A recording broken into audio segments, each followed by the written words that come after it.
नमस्कार, न्यूज 24 देख रहे हैं आप और आपके साथ मैं हूं सऊद मोहम्मद खालिद। जी हां, यूपी की ब्रेकिंग न्यूज और उसमें सबसे पहले बात किसानों की, क्योंकि यूपी चुनाव में किसानों को साधने में जुटी हुई नजर आ रही है बीजेपी।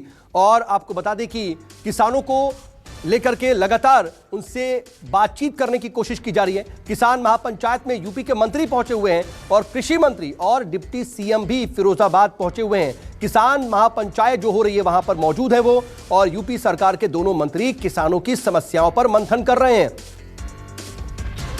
मानस श्रीवास्तव मेरे साथ, मेरे सहयोगी इस वक्त लाइव इस खबर पर जुड़ रहे हैं। मानस, भले ही खुले तौर पर यह माने ना यूपी सरकार की किसानों के आंदोलन का यूपी चुनाव में असर होगा, लेकिन यह कोशिशें बताती हैं कि कहीं ना कहीं सरकार काउंटर करने की कोशिश जरूर कर रही है।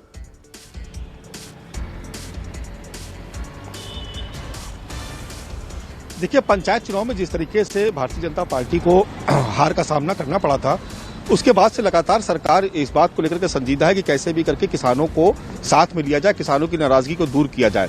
लेकिन किसानों का आंदोलन अपनी जगह चल रहा है और आज फिरोजाबाद में जो भारतीय किसान यूनियन का जो भानु गुट है उसने एक महापंचायत बुलाई है। वहां पर हजारों लाखों किसान वहां पर मौजूद हैं और ऐसे में सरकार की तरफ से नुमाइंदगी करने के लिए deputy CM doctor Dinesh Sharma और कृषि मंत्री सूर्य प्रताप शाही वहां पर पहुंचे हुए हैं। किसान अपनी समस्याएं रखेंगे, सरकार उस पर विचार करेगी, बातचीत करेगी। कोशिश ये की जा रही है कि किसी भी तरीके से किसानों को बीजेपी के पक्ष में रखा जाए, क्योंकि चुनाव में ये किसान बड़े वोटर से बड़ा नुकसान कर सकते हैं। इसलिए लगातार न केवल भारतीय जनता पार्टी अपने स्तर पर जगह जगह किसान सम्मेलन आयोजित कर रही है, बल्कि जो अलग अलग यूनियन है उनके भी किसान सम्मेलनों में शिरकत कर रही है। सऊद जी बिल्कुल ठीक है।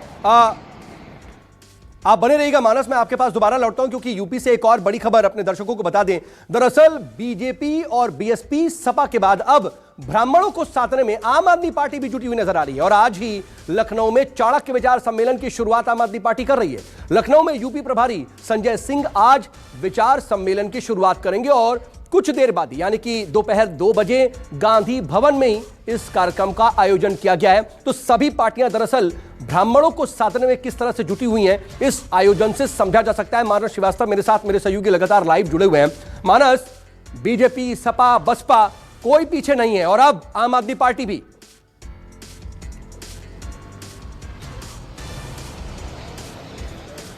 देखिए, 11% का वोट बैंक है उत्तर प्रदेश में ब्राह्मणों का, और भारतीय जनता पार्टी के साथ साथ बीएसपी और सपा ने भी ब्राह्मणों को लुभाने के लिए अलग अलग जगहों पर सम्मेलन किए। नाम भले ही अलग अलग दिए गए हों, चूंकि जातिगत सम्मेलन करने पर पाबंदी है कोर्ट की, लिहाजा प्रबुद्ध वर्ग सम्मेलन नाम से तमाम सियासी दलों ने अपने अपने ब्राह्मण सम्मेलन किए थे।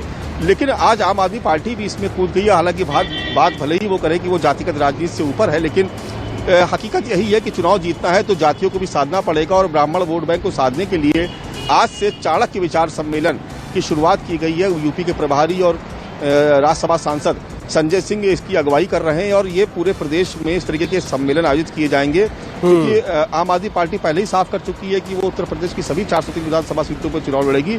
तो कोशिश की जाएगी कि हर जिले को इस पर कवर किया जाए और चाणक्य विचार सम्मेलन के नाम से आम आदमी पार्टी पूरे उत्तर प्रदेश में ब्राह्मणों को साथ आने की कोशिश कर रही है। जी हाँ, बिल्कुल मानस, आप बने रहिए, मैं आपके पास दोबारा लौट रहा हूं। लेकिन इस बीच कांग्रेस खेमे से भी खबर यह है कि यूपी चुनाव को लेकर के कांग्रेस की भी तैयारियां बेहद तेज दिखाई दे रही हैं और 2022 विधानसभा चुनाव में प्रियंका गांधी का साथ देने के लिए पर्यवेक्षक बनाया गया है। किसे?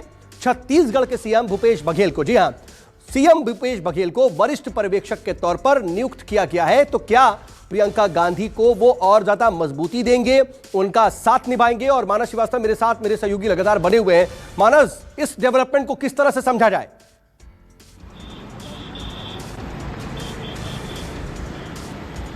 देखिए, इसके कई सियासी मायने हैं। देखिए, 3 दशक से उत्तर प्रदेश की सियासत से कांग्रेस बाहर है और इस बार प्रियंका गांधी की अगुवाई में कोशिश की जा रही है कि किसी भी तरह से उत्तर प्रदेश में कांग्रेस इतनी मजबूत जरूर हो जाए कि भले ही सत्ता तक ना पहुंच सके, लेकिन सत्ता की चाबी उसके हाथ में आ जाए। तो आप देख रहे हैं कि उत्तर प्रदेश में 5 दिन का प्रवास प्रियंका गांधी ने किया। अब भूपेश बघेल को भी भेजा जा रहा है, छत्तीसगढ़ के मुख्यमंत्री हैं और उनके अनुभव का लाभ लेने की बात कही जा रही है कि 15 साल तक छत्तीसगढ़ से कांग्रेस सत्ता से बाहर थी तो पूरा श्रेय भूपेश बघेल को जाता था। लोग ये माना जा रहा है कि भूपेश बघेल यहां भी प्रियंका गांधी के साथ मिलकर कोई कमाल कर सकते हैं।